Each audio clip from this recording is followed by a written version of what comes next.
Welcome to Mind Your Matter. I'm Jody. I'm Shannon, and let's get into the conversation.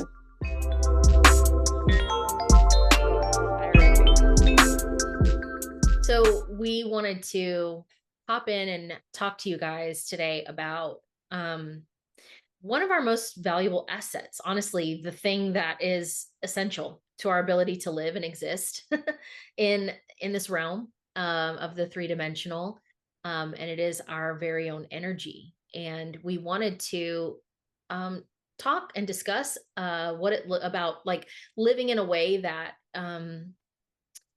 we preserve that energy, that we value that energy versus how we mostly squander it. I think we're mostly giving it away without much consideration. I think oftentimes in ways that we probably don't even realize. So we do want to talk about that, and then also, what it looks like when we even give ourselves just a small little pivot of I'm going to direct my energy in a very intentional way, and what becomes available to us. So there's, I think, a lot to talk about in this, a lot of good stuff to share. So I'll let you lead us into that conversation, Shannon. Yeah, I was just Jody and I were talking about something that just happened with my son, who I did ask for permission to tell the story. Um, but he and I were chatting last week about him feeling kind of stuck. And I think, my family, we're in North Carolina right now. We'd really love to be someplace else. This, just not our jam. But I think he was feeling stuck more than just like in this space, but just kind of in life. Like, okay, I don't really know what I want to do. I don't really, know where I fit in. He's young and he's in that kind of stage. And I was like, well, maybe let's stop telling ourselves this story about being stuck. And I know because I'm the queen of that story. Like, I have written whole books about that story in my own life. And I was like, maybe let's just stop with that story. And then I had listened to like a really cool YouTube video that I sent him. And I was like, hey, so just listen to this thing and maybe try out the exercise and whatever. And I just kind of put it into his space, really did not expect at all that he would do anything with it. And he comes to me later and he's like, yeah, that video. He's like, I think that guy knows what he's talking about. And I was like, okay. And I didn't really push him on it or anything. And but I did walk by his desk later and see that he had done the exercise, an exercise in the video. And I saw that he had done the actual exercise. And I was like, okay, that's pretty cool. And so the next day, he's at guitar practice and he's like, they want me to join a band here. And I was like, oh, that's great. Well, it turns out that's really what was on his like list. That was kind of what was on his heart, is that he really wanted to meet up with other people who were as interested in music and doing all these kind of things as, the same way that he was. And he wanted to kind of further that. And literally the next day, after he changed his story from stuck to something else, boom, it was Mhm. like just like that. So it's like he took his energy off of putting it into that story of, oh, I'm so stuck and I don't know how to get out of this. And I don't, and I've done that, right? We all kind of dig ourselves into a hole with that at that point. He took his energy off of that and just put his energy really honestly on the possibility that there could be something else. That's kind of the gist of the video, was like, what if there were infinite potentials you could kind of tune into? And maybe there's one of the potentials out there that, hey, something could be different than this. It could be better than this, Yeah. you know? And that was it. All it took was him directing his energy from thinking, I'm stuck and this is all there is and I'm never getting out of this and all of those things, into, okay, well, there's a potential where I have something better than this. And boom, literally in a day, literally in a day for that kid. Which is so amazing to me as we were talking about it, because, and I said this as soon as Shannon told me the story, I was like, oh, which is incredible because he apparently had no resistance to that potential. There was just something about that potential that it just was not a thing that he resisted with. How can I make this happen? when is it going to happen? All resistant thoughts, right? The clinging to the idea and then thinking like I need to look for it everywhere, which we talked about also. Like where is it? Where is it? Where is it? Where's the thing? Where's the thing? All resistance. And that lack of resistance literally just allowed it to pop up right for him in some unknown way, some completely unknown way.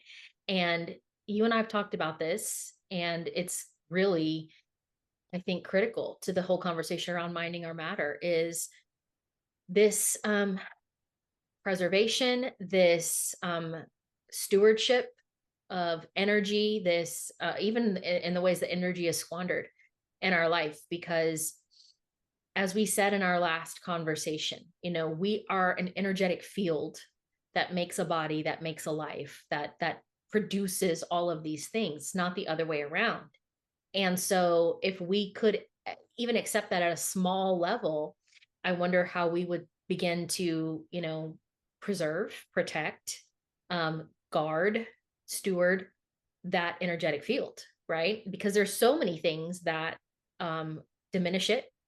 There are so many things that shrink it and keep us from being able to have the health that we want, the abundance that we're after, the harmony in our life that we're seeking, the peace that we desire in our minds and in our hearts. And it's because we so readily let that energy be used to sustain so many external things. I mean, we let that energy be used to sustain our problems just from focusing on our problems. There's Yeah. the energy spent in the direction of the problem.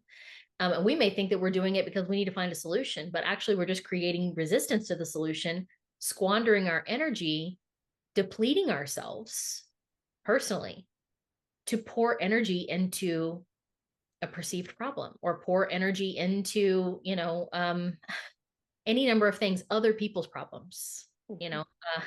other people's lives. Social media gets so much attention and so much of our energy, and it's all on purpose because that energy is required in order to keep that monster alive. You know what I mean? And so you and I've had plenty of conversation about it. I think for me too, I just started to realize like, I don't want to give my energy away. I just don't want to. Like, of the things that I've had to walk through in my own personal health and then my life and all of that, it's like, I need that. I need that back. Thank you. I'm going to need that all back. Thank you very much. There was a whole movement for a while. And you and I know this in the spiritual communities where it's like, call your energy back, call your energy back. No, no, really call your energy back. Like you actually need it. Like this isn't pretend, like pull it out of all those places that you've been giving it and shut them down because you're giving away your life force Yes. and then wondering why you feel like crap, wondering why nothing's working for you, wondering why you feel discouraged out of the blue. Like you have nothing around you to buffer between you and this physical 3D realm. And anyway, we've just been having those conversations recently. And for me personally, it's been a big deal for me to really examine. Um, I think I read a statistic or heard a statistic. I think I was listening to something the other day that said like 83% of the population, the first thing they do when they wake up in the morning is pick up their phone. Yes, I've heard that too. And I'm like, that's massive. Yeah. And they're like, because as soon as you engage with it, number one, it's got your energy and your attention. But number two, it's like, then it leads to all the other places you're going to put your attention for the rest of the day. You're not even on that list. Like the things about you might be on that list, how you feel, what's happening with your money, what's happening with your job, what's happening with your family, like all of these external things. But the energy is just being spent immediately upon waking. So you've just had a night of rest if you're lucky. And then you wake up and it's like, and let me just dole out all this energy right away to all of these things that cannot give anything back to me. Yeah. And that was when I was listening to that. I mean, honestly, as soon as I heard 83% of people are giving their energy away to their phones right away, I'm like, that is terrible because I've been that person.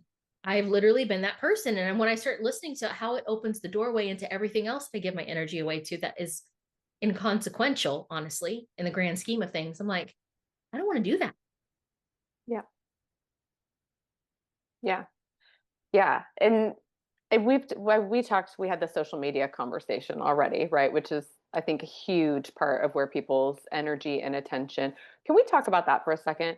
The difference between energy and attention, right? Because I use those terms pretty interchangeably most of the time. But just for anybody who's listening, who's unfamiliar, can we have that conversation? Like to you, what's the difference between energy and attention? Well, actually nothing. Um, That's me too. I actually just wrote a little note out on my Substack today because it woke me up in the middle of the night talking about this, thinking about this. And it was like, wherever you put your attention is where your worship is. That's a word that we use in other areas, right? We use worship somewhere else. Right. And we're not paying attention to the fact that our attention is our worship, right? Yeah. That's what worship is. Worship is I give you my attention. My full attention is on you.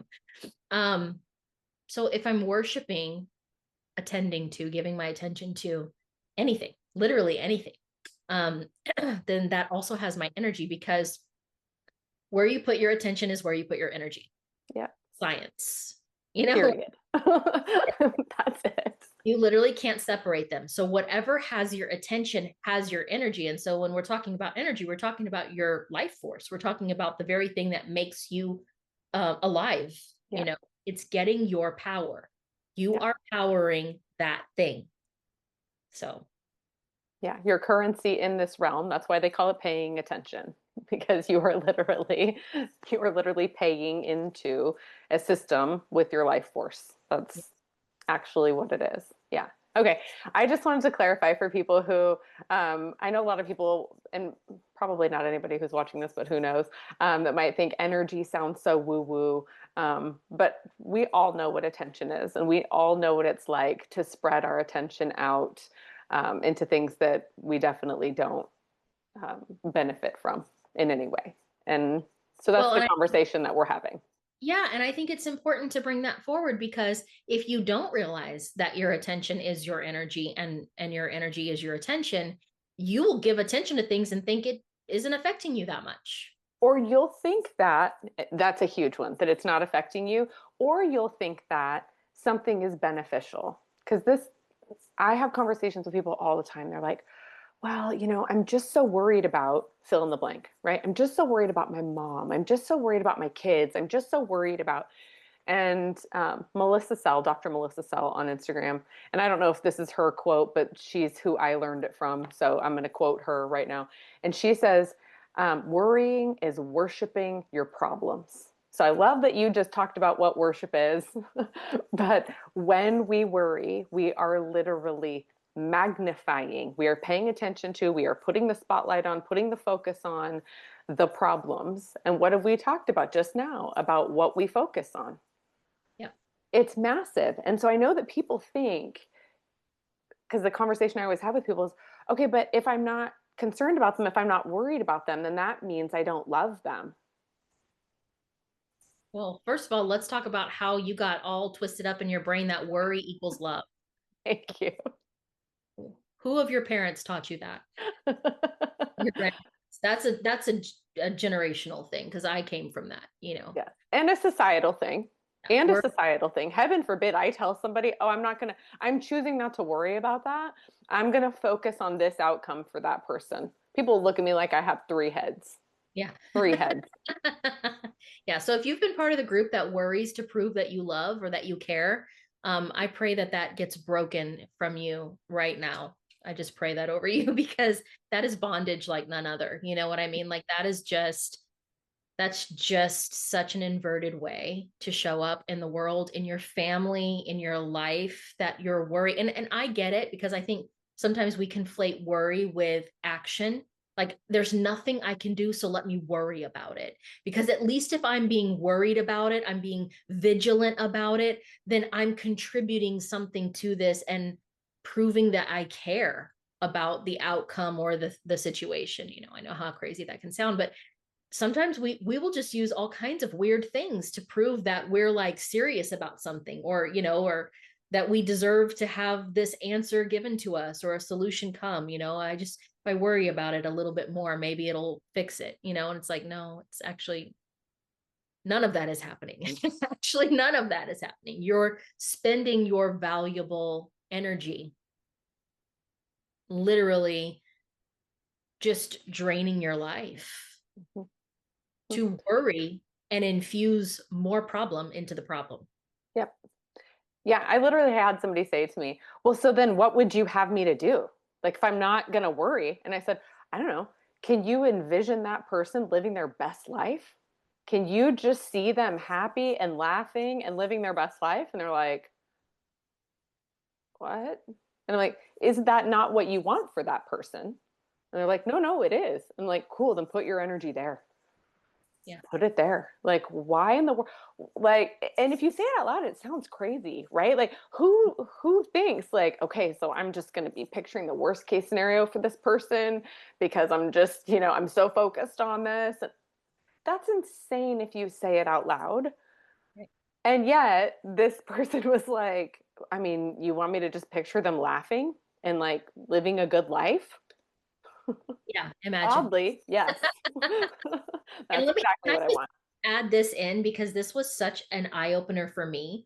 I heard this years ago. I was reading something. I don't remember where I read it, but I was reading something that was talking about that when we get stuck in that place of survival, and we're really like just doing everything we can to meet each day's demands to the best of our ability. We're just in that survival space. It's impossible, nearly impossible for us to even hope sometimes that things could be better for us or for other people because we are so like, I mean, in the grips of survival. And it's just like every day is a challenge, or every moment, or there's so much stress. How? I don't see how this could be better, not for me, not for anybody else. So if you're in that boat where it's like it's challenging to think I shouldn't worry, or worry is not benefiting me, I don't know what else to do because I'm so conditioned to my worry. I've been there. I have been there, done that. And also, like, this is a moment for you to start saying, well, looks like I'm still stuck in my survival. And what am I going to do about that? Like, that energy has got to move, right?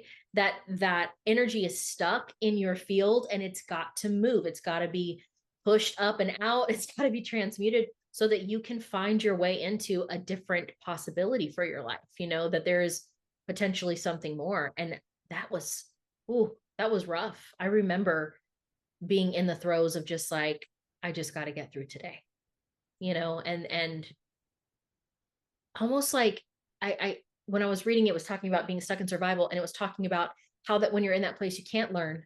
You're not in a place to learn new information, and you literally can't see that there's maybe something else. There's like another potential or whatever, right? So your energy just keeps getting recycled in this place of fear or this place of constriction, and it starts to build like you're actually building up a charge around all the fear and all the worry and all of that. Like when that pops off, you don't want to be anywhere near it. You can get that thing so charged up, it's going to be like, ugh, if that unleashes, wowzas, So will you talk about how you personally started to get out of that place?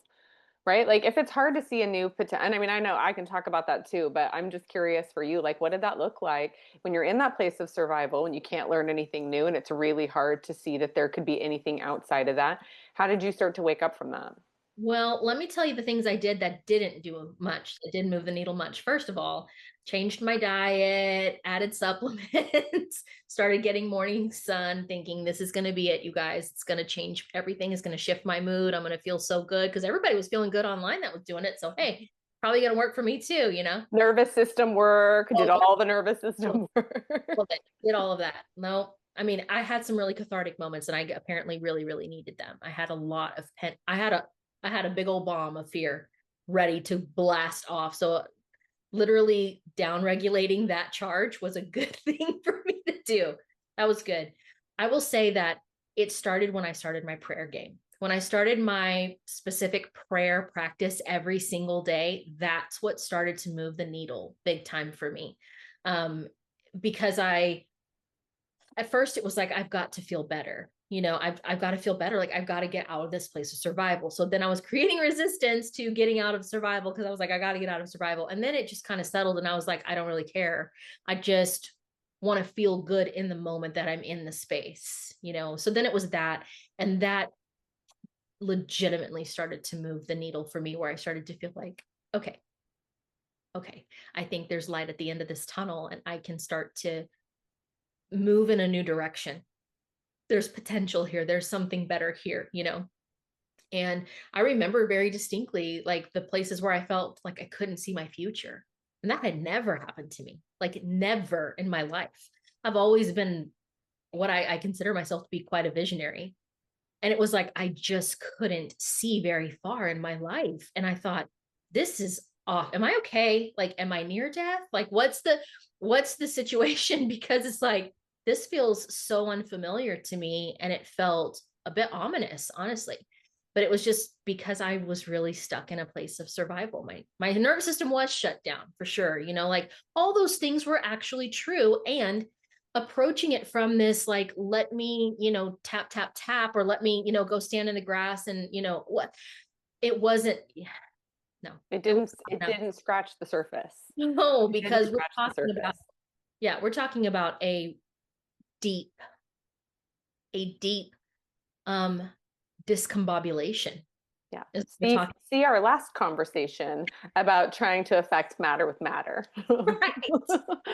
Listen, this is a little aside, but today I was on YouTube and I saw some video. I didn't watch it. It was like it came up and it was like this one moves clears every disease. And I started laughing so hard because it was like they had like an AI rendering of like some ancient healer doing some little patting on the head and like rubbing the chest. And I was like, stop it.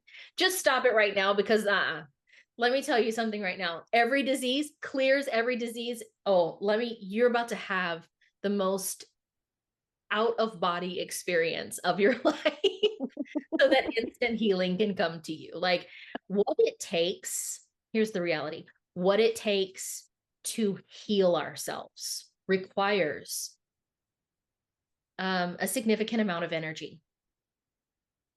I mean, just flat out, whether it's from us or from something that can come to us that has their energy at the place it needs to be to bring our field back into coherence. Like if you're just going to talk about from a healing perspective, okay, Yeah. like just that From a science perspective. perspective. Yeah. So it requires a considerable amount of energy. I don't think it takes long to reboot our energy at all. I think it takes discipline. I think it requires a level of commitment on our part. But those other things that I did, they were just so like, what the hell are we doing here? Do you know what I'm saying? Like after a while, I was like, Jody, seriously. And not like, nope, putting all of this aside, I'm going back to my roots. Let me just get back to the prayer thing that my grandparents and my great grandparents all did. I mean, granted, they didn't live into their 150th year. Um, they lived long lives. They lived long lives and I think for the most part found peace and happiness and that's what that's what I'm here for. So I'm like, let's go back to the drawing board. Yeah. Yeah. I mean, I think I did something similar. And I think I remember talking to you about this like during the time, that um, I would just bless everything. Like that was just my whole, which I mean, that's a form of prayer too, right? Like that's exactly what that is, literally. It was like I would just get quiet, or go on a walk or whatever I was feeling that day. And it would just be like, okay, so all the cells in my body, every single cell in my body. Like I'm just going to show love and gratitude for every single cell. I'm going to bless all of these cells and my organs and my organ systems, my whole entire body. I'm blessing with love. I'm thanking you for the protection and for everything that you've ever done. And, just literally just kind of having a conversation of sorts with myself, with my body, with all of my internal kind of system, and then kind of giving it a new program. Okay, you can run optimally, right? You are vibrant and radiant and healthy and, all of these things. Um, and it was kind of shocking how quickly like things started to Mhm. change for the better. Like, and if we're talking about coming out of that survival, I'm stuck kind of place, that was how I initially got out of it. And I've done other things since then that I feel like have moved the needle as well. But if we're just talking about getting out of that survival space, that's what I did. That's how I Yeah. got out of the survival space.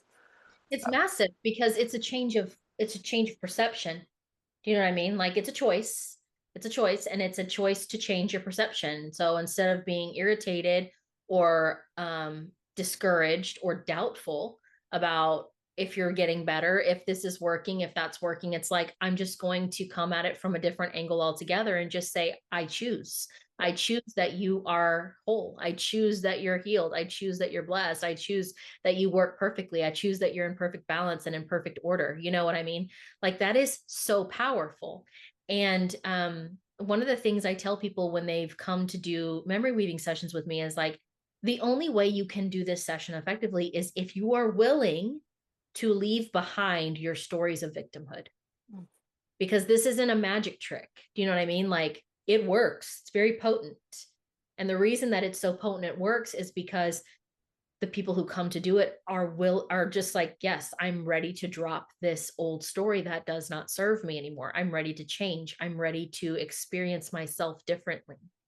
And It's the identity conversation all mhm, over again, right? Because identity beats intention every day of the week. mhm. I the other thing that came up during that time, and like especially when I was using prayer as like my modus operandi, I was like, it was my understanding around forgiveness. And I talk about this a lot in the work that I put out on my Prayer Maven podcast. Like forgiveness is such a misunderstood idea, and it is such a valuable tool to shift us, to literally reclaim our energy for real. Like that is one thing that I can say. You apply this and you're getting a refund on all your energy. You know what I mean? Like it's coming back to you because forgiveness truly is the ability to take our attention off of the problems, off of the challenges, off of the past, off of our hurts, off of the trauma. It is truly our ability to take our attention off of that and focus our attention, like you did, Shannon, in a way that is bringing coherence and healing and order and restoring. And it erases that stuff. I think one of the things that happened to me recently when I got really locked in on my current meditation journey is, and I told you this, you and I had talked about some things that I was experiencing, and you brought up this idea around cell danger in my body, like the cell danger response and stuff that you were kind of picking up on. And it just like, as soon as we talked about it, I went exactly to a moment in my life where I had experienced this really traumatizing thing a few years ago. And you were like, oh, there you go. Like right there, that feeling, all of that stuff. And I was like, this is so in me, so deep. I can just recall it instantly and feel all of the chemicals and all the emotions around that experience again. And when we got done with the conversation, I remember thinking to myself, I want that completely erased from my awareness in the way that I feel it, that it kicks up all this charge. Like I want that gone. That was it. That's what I did. I did not focus on it and try to erase it. I did not put my attention on the thing and be like, I don't see you anymore. It wasn't that. I just made a note that that's what I wanted. Continued doing my process. I think it was like a week or so after that conversation. And I told you, I said, okay, so the craziest thing has happened. You're not going to believe it. And I just said, that story that I just talked to you about a couple weeks ago. I've been doing this practice and I realized the other day I like made an effort to like go to it in my brain and I know that it's there, but it's almost like watercolor and it has faded away and I can't even feel it anymore. Yeah. And that was, oh my God. Oh my, like I won't go through the story of what happened to me, but it was like, it was such a profound moment when that thing happened. And now it's like, I can't even feel it anymore. Yeah. I don't feel it. And so that's healing, you guys. Like that's a miracle. That's what forgiveness does. Yep. And you get a refund. You get all that energy back that was in that protective place.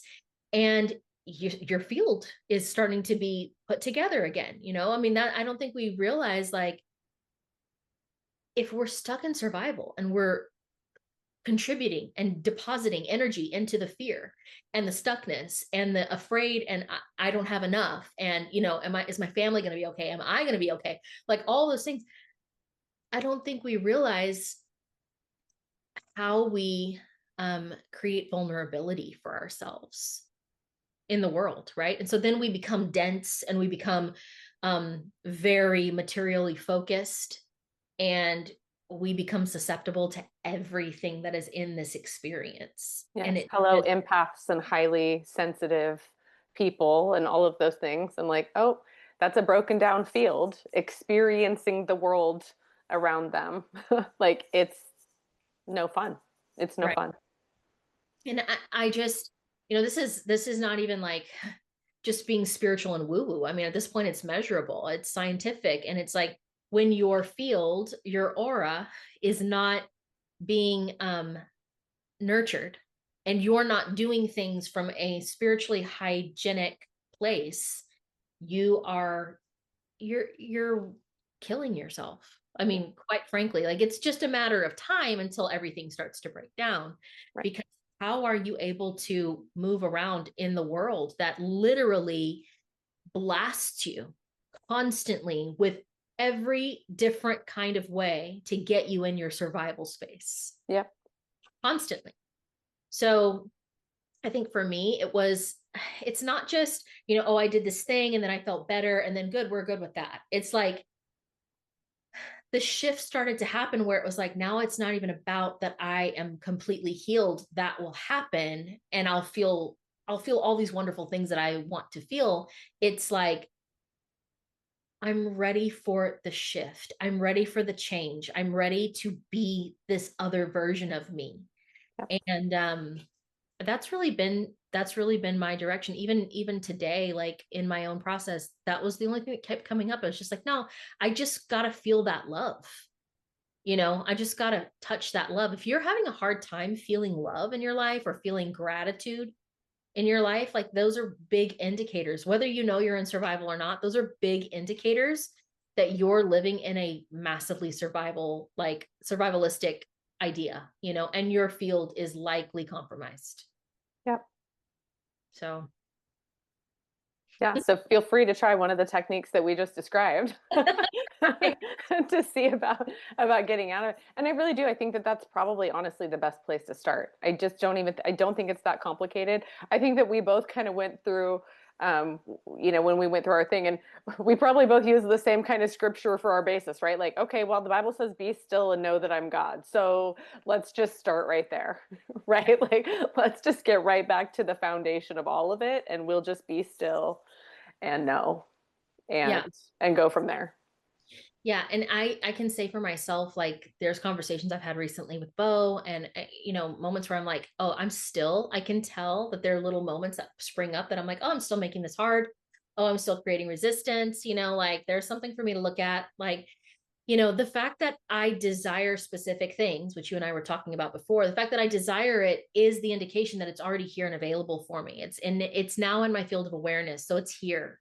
My job is to receive it. And I am able to receive it whenever I can be in an open hearted place. I'm able to receive it when I can feel gratitude. I'm able to receive it when I can get my attention off of the so called problem Yes.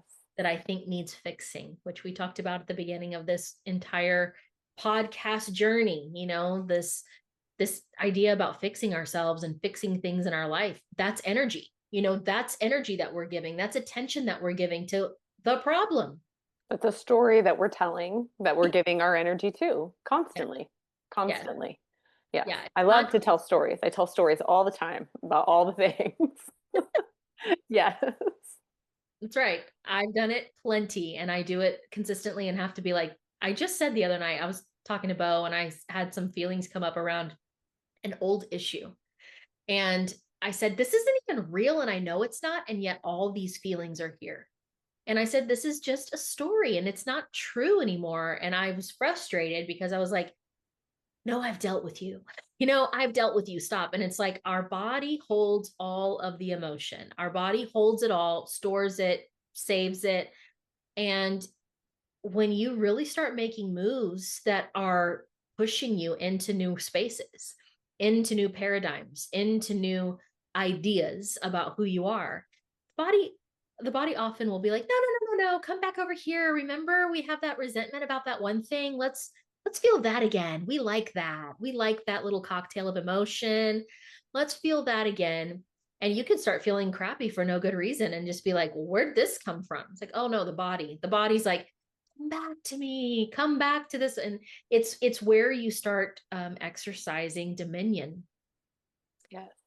over the works of his hands, which is all of the world effects, your body included. Like whenever you can return to being the master, and not in that place of slavery to your own body. Like, I mean, that's part of building your energy back, becoming greater than your body, becoming greater than that story, the greater than the stories it has told for so long to protect and preserve, no matter how crazy they are.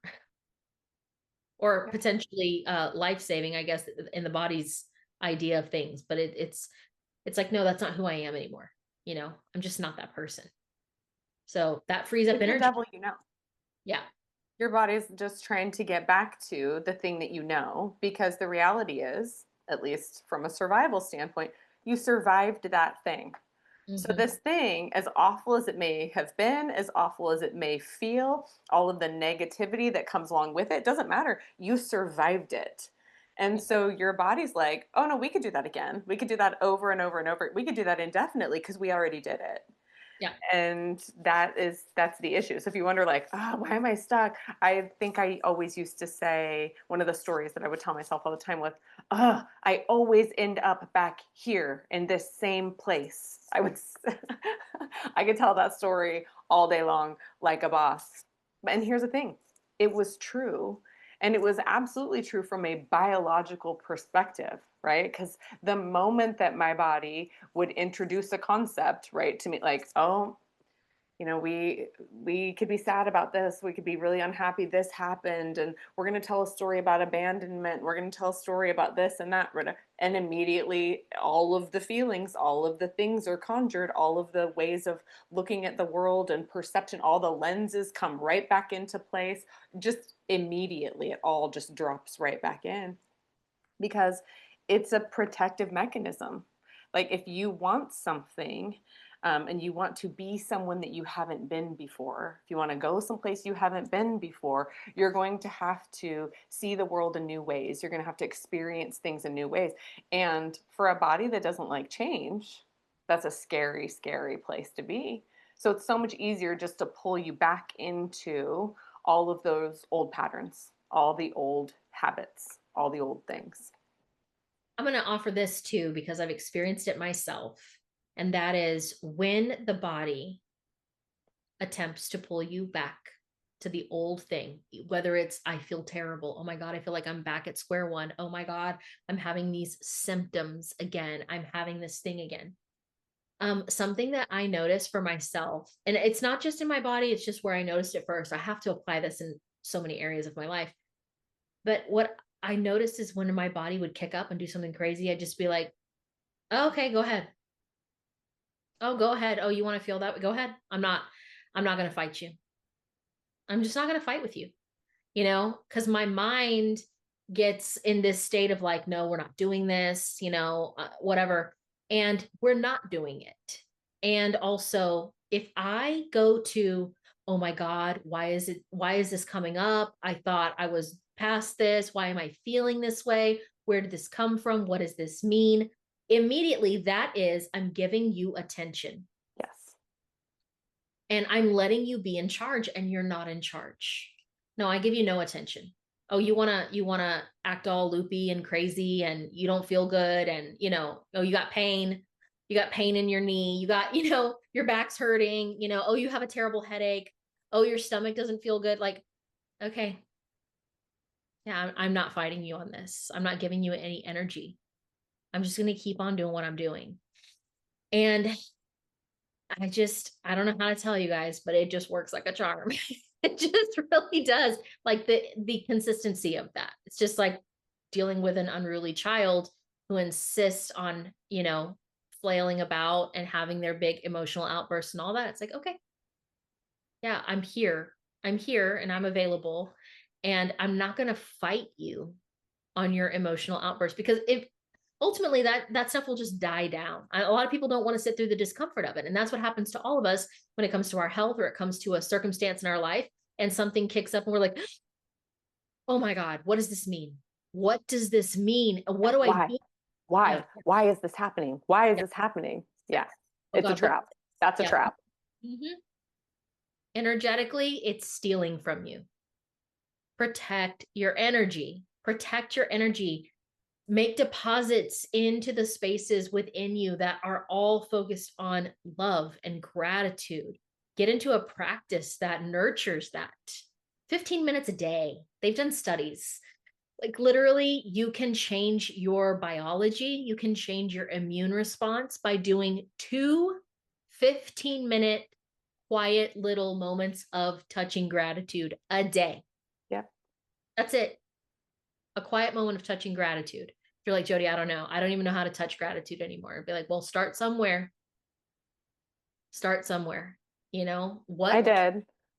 What can you be grateful for? Small thing, right? Like I'm telling you, anybody who knows me knows that chips and salsa, I will always be grateful for chips and salsa. I will literally have an entire gratitude session about foods that I loved, about things that I love to eat. Yep, I have access to these things. I'm so thankful and grateful for chips and salsa. I'm telling you, when you've got nothing, when you're in that survival place and you feel like, well, there's just nothing, I'm just grateful for nothing, you can find something, something. I don't care if it's chips and salsa like me. Find Right.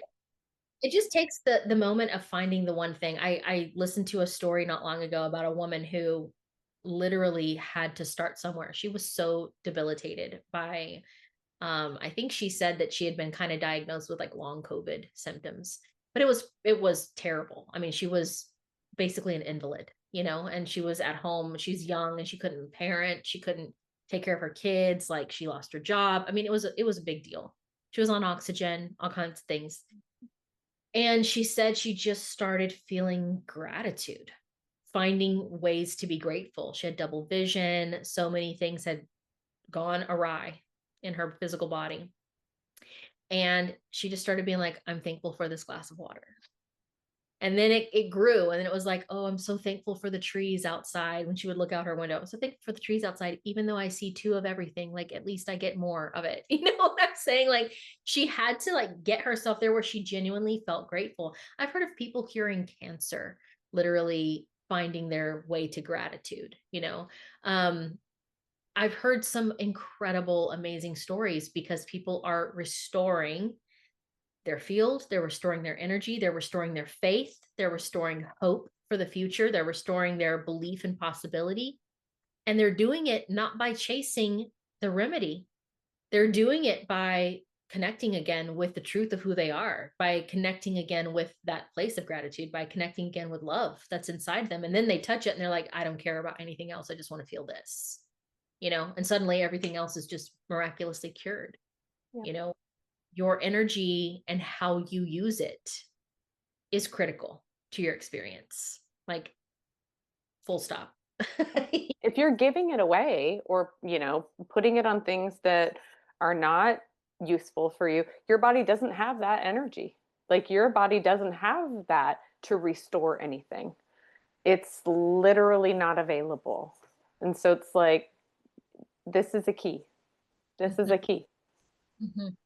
Well, and we've become so um roped in to this, you know, this realm of effects, like I've said before, but we've become so roped into giving our attention away, giving our energy away to places like, you know, ideas on social media, stories on social media, you know, that one influencer that you think just has so much good things to say, so many good things to say, and you just have to be there every single time they post a new thing to their story. You're there watching it, watching it, watching it, watching their life, living vicariously through them. That's all energy that doesn't let you create anything powerful in your life, you know.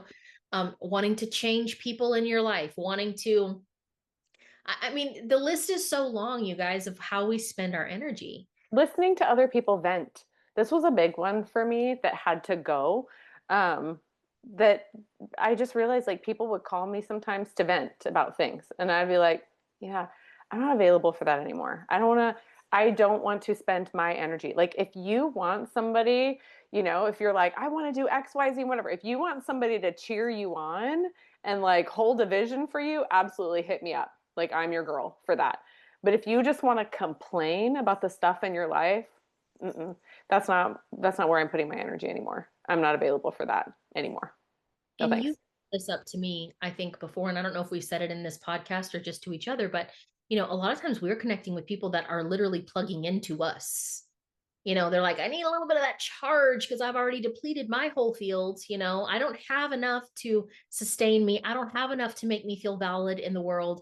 I don't have enough to make me feel worthy. So let me plug into you and boost my battery a little bit, and that's a take. It's just a take. And so I've seen people have this conversation in other ways where it's like, where are you leaking your energy?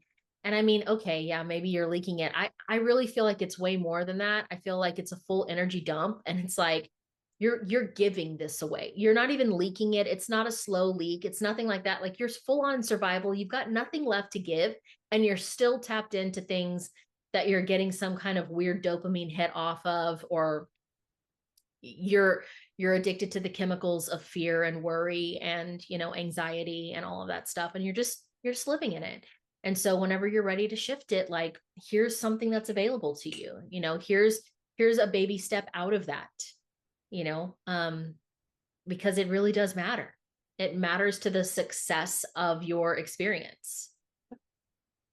So, Yep. and that's where we're at on that. Anything else that you feel like is valuable to that? No, just that it's never too late to make a change, and small changes give big dividends when we're talking about energy. Really does. Like if you're a person who's listening to this and is thinking, oh man, like I have definitely been worried about all the things, and I've been paying attention to this thing and that thing, and it really is as simple as when we talk about calling your energy back, right?